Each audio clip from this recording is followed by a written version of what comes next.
د ترکمنستان او افغانستان ترمنځ د ټاپي پروژې او څو لویو اقتصادي پروژو د جوړېدو چارو پرانیستل. د دې پروژې په پرانیست غونډه کې د دواړو هیوادونو لوړپوړو چارواکو حضور درلود. د اسلامي امارت رئیس الوزرا د ټاپي پروژې د عملي کارپیل افغانستان لپاره یوه تاریخي ورځ بولي او ټینګار کوي چې دغه پروژه افغانستان ته د ترکمنستان د ښه نیت ښکارندوی ده. اسلامي امارت وایي د دې پروژې اول فاز تر هرات ولایت پورې رسیږي او افغانستان دغه راز کولی شي د ترکمنستان له ګاز څخه کار واخلي. په نورو ګامونو کې د ټاپي نل لیکه هلمند او کندهار ورپسې پاکستان او هند ته غځېږي. د ټاپي اول فاز هغه تر هرات پورې رسیږي چې د هرات په رسیدو سره به عین حال کې په دې کې ګاز هم پرېښودل کیږي او دا ګاز به د افغانستان د خلکو لپاره وي. د افغانستان خلک به انشاءالله د دې ګازو نه استفاده کولی شي په ډېر ارزانه توګه او د افغانستان د خلکو ډېره اړتیا به ترې پوره کیږي. د ټاپي له پیل سره هممهاله په افغانستان کې د نوري فایبر شبکې جوړېدل هم پرانیستل شوي. اسلامي امارت دغه پروژه یو مخابراتي اسانتیا بولي او ټینګار کوي د شبکې ته د افغانستان په لاسرسي سره په هیواد کې به د انټرنیټ بیه هم کمه شي.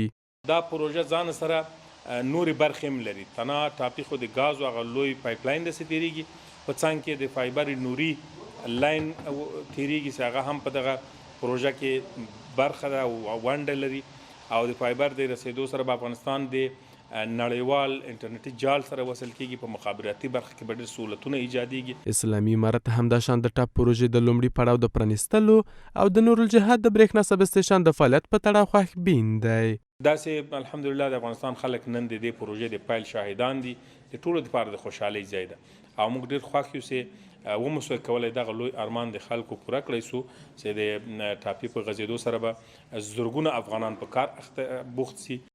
د دې پروژو ترڅنګ نن دوه نورې پروژې چې د تورغونډۍ بندر پراختیا او صنوبر ته د تورغونډۍ اوسپنې پټلۍ غځېدل پکې شاملېږي هم پرانیستل شوي دي.